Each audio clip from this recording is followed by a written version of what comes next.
What Fox didn't anticipate was how permanent an image could become. Studios are used to control through revision. If something lands wrong, you soften it next time. You add humor in the sequel. You reframe the message. You call it evolving the brand. But Planet of the Apes doesn't give you that luxury. Because once that first film locks its final image into the public mind, it becomes immovable. It becomes shorthand. You don't need context. You don't need dialogue. You don't even need the movie. The image explains itself. And Fox knew that before the audience ever did. That's why the ending terrified them more than anything else. Not because it was shocking, but because it was irrevocable. Once you show humanity's greatest symbol, reduced to a relic, you can't unring that bell. You can't market your way out of it. You can't add a hopeful tagline. You can't pretend it means something else. Executives understand something most creatives don't want to admit. Images outlive intent. And this image was radioactive. The studio didn't just fear controversy. They feared loss of narrative control. Once audiences leave with that ending burned into their heads, the conversation doesn't belong to the studio anymore. It belongs to everyone else. Critics, protesters, college campuses, late-night arguments, editorial cartoons. Fox didn't want to be responsible for a movie that could be used against the culture that financed it. Because that's the part people forget. Studios don't just sell tickets, they sell alignment, they sell safety. They sell reassurance that the system works well enough to keep investing in it. This movie didn't do that. It looked at the system and said, "This ends badly." And worse, it said it calmly. Another thing that made Fox uneasy was how little room the film left for reinterpretation. Many political movies survive by being flexible. Viewers can project what they want onto them. One person sees satire, another sees adventure, another sees allegory. Everyone leaves satisfied. Planet of the Apes does not offer that comfort. You can debate specifics, sure. You can argue about religion, science, militarism, race, power. But you can't argue about the direction of the accusation. It always points outward, then backward, then directly at you. That kind of clarity is dangerous. Executives kept looking for a way to make the message feel accidental, like it emerged organically instead of deliberately, like no one was really responsible for it. But the script wouldn't allow that. The dialogue is too sharp, the structure too intentional, the symbolism too clean. This wasn't a happy accident. It was a statement. And Fox had no idea how to sell a statement that critical of the audience itself. That's another reason Charlton Heston's performance unsettled them. They expected him to soften the blow, to act as a bridge between the studio and the viewer, someone familiar, someone reassuring. Instead, he acts as an accelerant. Heston doesn't invite empathy. He demands confrontation. His character doesn't learn humility. He doesn't grow wiser. He doesn't come to respect the apes or the system that imprisons him. He rejects it completely. That's a dangerous protagonist in studio terms. Studios prefer arcs that resolve tension. Heroes who change reassure audiences that systems work if you engage with them correctly. Taylor refuses that offer. He doesn't negotiate. He doesn't assimilate. He doesn't adapt. He rages. And rage is contagious. Executives worried that audiences wouldn't just feel unsettled. They worried they'd feel validated in their anger. And anger aimed at systems doesn't stay contained inside a theater. The courtroom scenes crystallize this fear. These scenes don't move the plot forward in a traditional sense. They don't escalate danger physically. They escalate it ideologically. You're not watching characters fight for survival. You're watching ideas clash under the weight of authority. The apes aren't monsters here. They're bureaucrats. They follow rules. They quote doctrine. They justify decisions with process. That's far more uncomfortable than villainy, because villainy lets you externalize evil. Bureaucracy implicates everyone. Fox executives understood that these scenes would be discussed long after the action sequences faded. They knew critics would quote them, teachers would assign them, students would argue over them. Studios hate scenes that live outside the movie. They prefer moments that stay inside the experience, scenes that feel exciting and then dissolve into memory. These courtroom exchanges do the opposite. They lodge themselves in your thinking, and thinking is unpredictable. The more Fox tried to shape the movie into something manageable, the clearer it became that manageability wasn't possible without breaking it. Every suggestion they made didn't just tweak the tone, it weakened the thesis. That's why the filmmakers resisted so hard. They understood that this wasn't a movie you could compromise in pieces. It was a system. Remove one part and the logic collapses. Remove the coldness, and the anger feels exaggerated. Remove the anger, and the ending feels cruel. Remove the ending, and the whole thing becomes meaningless spectacle. Fox wasn't blind to that. They just hoped the filmmakers were wrong. They weren't. When test screenings began, Fox paid close attention not just to applause, but to silence. Studios know silence is more dangerous than laughter or boos. Silence means people are processing. Processing means conversation. Conversation means loss of control. People didn't laugh where Fox expected. They didn't cheer. They didn't clap at the end. They sat. And then they talked. That reaction terrified the studio more than any negative review could have. Bad reviews can be dismissed. Confused audiences can be redirected. Thoughtful audiences are impossible to manage. This is where Fox's fear reached its peak. They realized they weren't dealing with a movie that could be rebranded. They were dealing with a cultural object, something that would exist beyond its runtime, something people would reference without permission. And that's when studios start rewriting history. After release, once the movie proved successful, Fox shifted its tone publicly. Fear turned into pride. Anxiety turned into vision. The same decisions they had resisted were now framed as intentional boldness. That's not hypocrisy. It's survival. Studios don't like to admit fear because fear implies loss of control. And loss of control undermines authority. So the narrative becomes inevitability. Of course we believed. Of course we knew. Of course this was always the plan. But if you track the paper trail, the delays, the notes, the negotiations, a different story emerges. One of hesitation, one of pressure, one of quiet attempts to sand the edges down. The miracle isn't that the movie succeeded. The miracle is that it survived intact. Any one compromise would have turned it into something else, something safer, something forgettable. History is full of those movies. We don't talk about them. We talk about Planet of the Apes because it refused to let the studio off the hook. It refused to reassure. It refused to flatter. And that refusal is exactly why Fox tried to control it so tightly. This is also why the film keeps resurfacing in moments of social tension. Every generation rediscovers it and feels like it's speaking directly to them. Not because it predicts the future, but because it understands the cycle. Power denies accountability. Institutions protect themselves. History is rewritten. And people convince themselves it couldn't happen again. Then it does.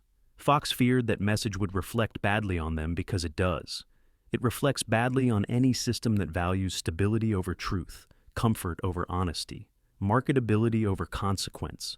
That's not a problem that expires, which is why this movie doesn't feel old. It feels patient, like it's been waiting for each new audience to catch up. And every time someone watches it and realizes how close it came to being softened, diluted, or destroyed, the survival feels more meaningful.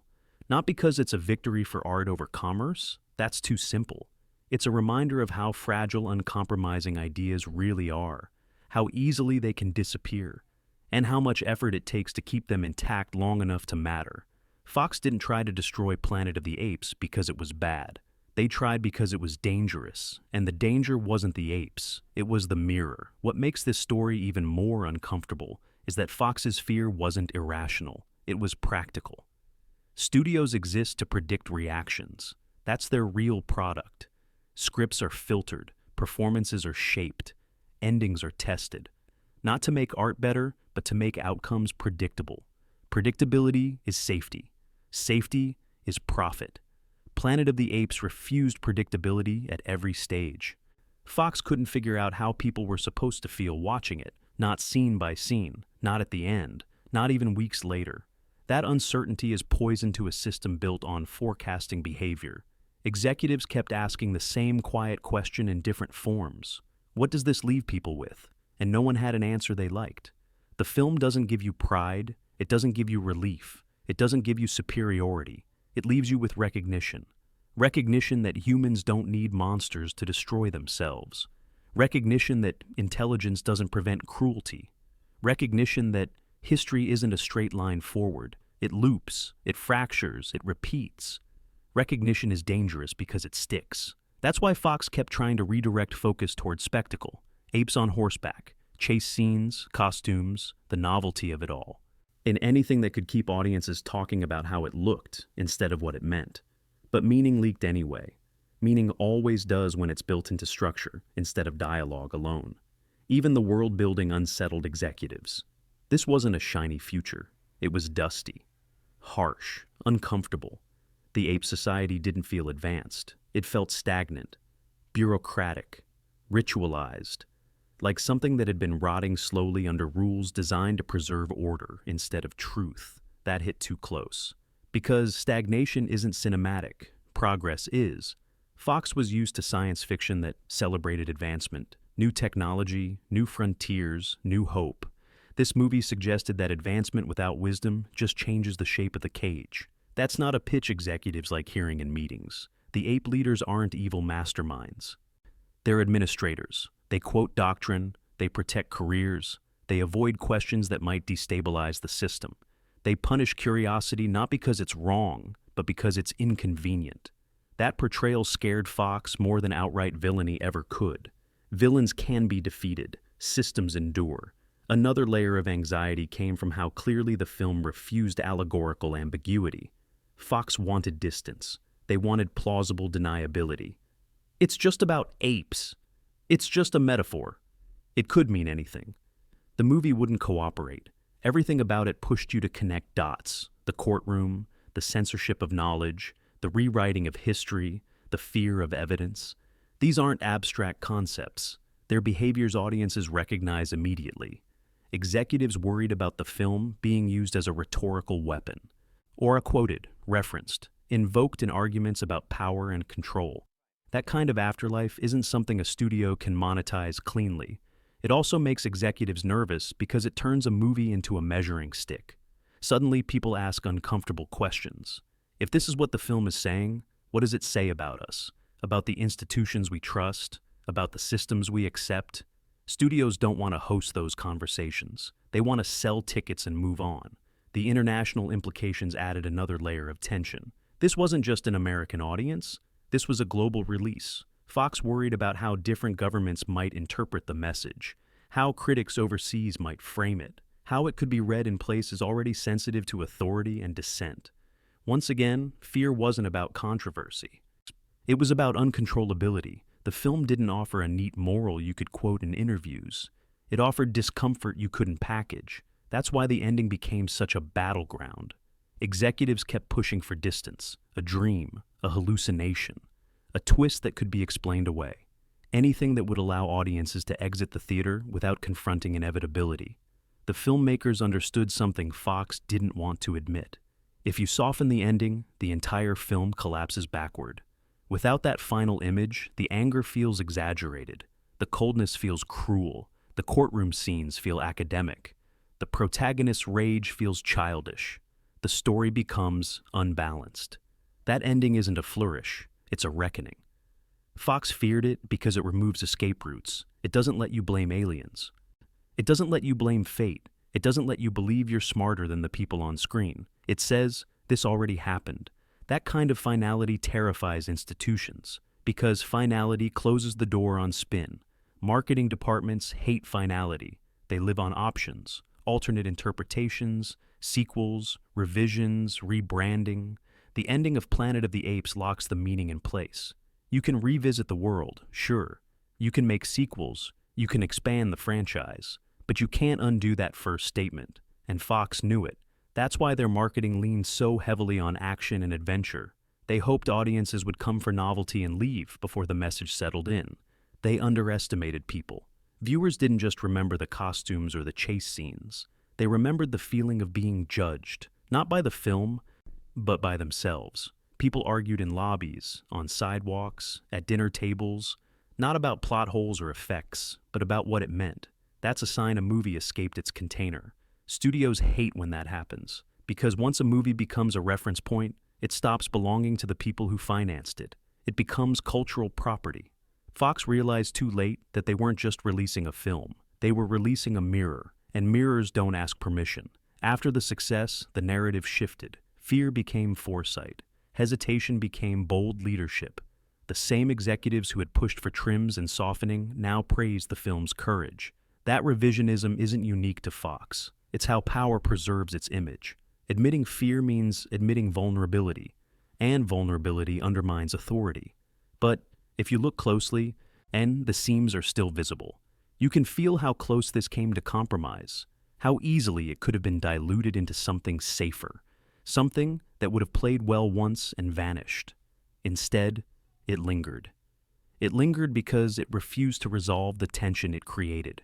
It refused to comfort. It refused to flatter. It refused to reassure. That refusal is why people keep returning to it. Every time society faces questions about truth, power, and denial, this film resurfaces. Not because it offers answers, but because it refuses lies. Fox feared association with that refusal. They feared being seen as the studio that funded a critique of the very systems that sustain studios. And they were right to fear it, because the movie did exactly that. It didn't attack Fox directly. It didn't need to. It attacked the logic Fox depended on. It's the belief that systems deserve preservation at any cost. The idea that stability is more important than truth. Those ideas don't age well, which is why Planet of the Apes doesn't feel like a relic. It feels like a warning that keeps renewing itself. Fox tried to manage that warning. They tried to shape it. They tried to contain it. They failed. Not because they were incompetent, but because the film was stronger than fear. And that's the part that still matters, because fear almost won. And if it had, this wouldn't be a classic. It would be a footnote, another safe movie that disappeared quietly. Instead, it survived, not intact because of the studio, intact despite it. And that's why this story isn't really about apes, or makeup, or budgets, or even science fiction. It's about what happens when art refuses to make power comfortable.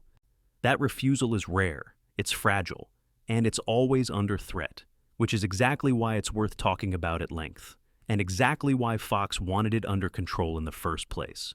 There's a quiet truth about studios that rarely gets said out loud. They don't fear failure the way artists do. They fear precedent. A failed movie disappears. A successful, uncontrollable movie becomes a reference point.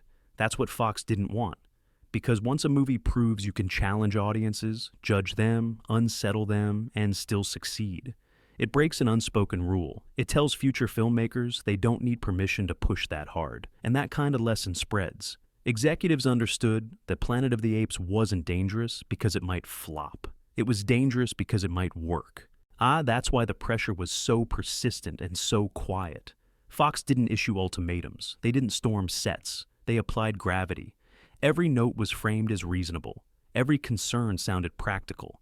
That's how fear survives inside institutions. It disguises itself as caution. Can we soften this? Can we clarify that? Can we make the message less pointed? None of those notes sound like censorship. They sound like collaboration. And that's exactly why they're effective. The filmmakers recognized this immediately. They weren't fighting a villain. They were fighting erosion. Erosion doesn't break things all at once. It wears them down until resistance feels exhausting, until compromise feels like relief. That's how most dangerous ideas die, not in dramatic clashes, in meetings, in revisions, all in just one small change. The reason Planet of the Apes survived is because the filmmakers understood that the movie's logic was interconnected. You couldn't remove one sharp edge without dulling the entire blade.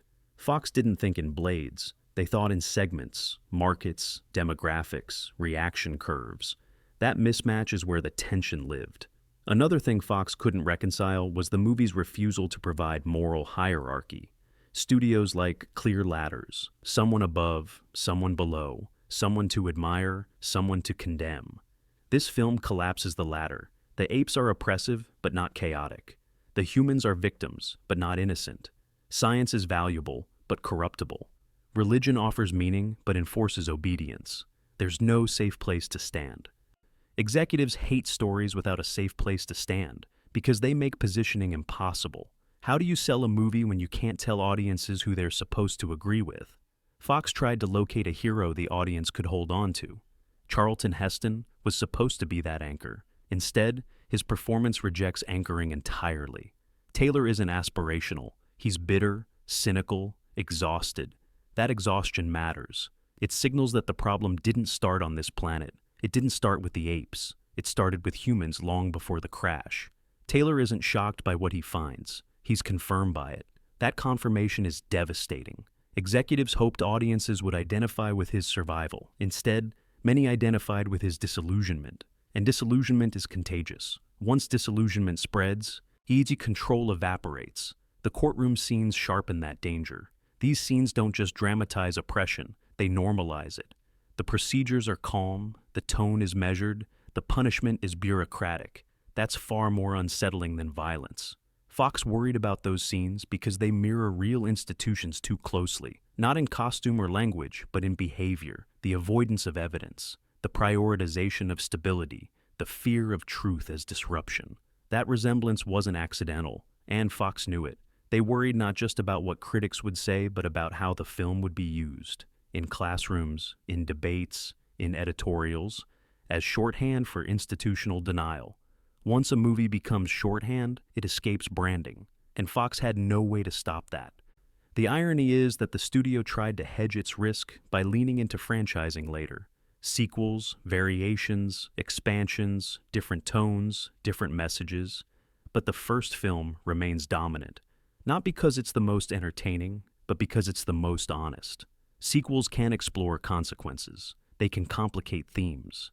But they can't undo the initial accusation. That accusation sits at the center of the franchise like a loaded core, and Fox knew that too. That's why they tried so hard to frame the original as a product of its time, a reflection of the 60s, a period piece, something you could historicize and move past. Audiences didn't accept that framing, because every time power consolidates, every time truth is buried, every time history is rewritten to protect authority, the movie feels current again. It doesn't age forward, it cycles. That cycling is what terrifies institutions. You can manage outrage tied to a moment, you can't manage relevance that renews itself. Fox didn't lose control because they made mistakes. They lost control because they underestimated how long an honest mirror can last. Studios are built to manage trends. This movie isn't a trend, it's a pattern. That's why it keeps resurfacing during moments of unrest. That's why new generations discover it and react as if it were made for them. Not because it predicts events, but because it understands behavior. Understanding behavior is the most subversive thing a film can do. Fox feared Planet of the Apes because it understood humans too well, too clearly, without sentimentality, without excuses. And once that understanding was released into the culture, Fox couldn't take it back. They could expand the franchise. They could reshape the brand. They could claim confidence in hindsight. But they couldn't erase that first, unflinching statement. The film survived not because studios allowed it to. It survived because it resisted being softened long enough to matter. That resistance is why we're still talking about it, and why every time a studio tries to control meaning instead of engage with it, this movie feels like a warning shot from the past.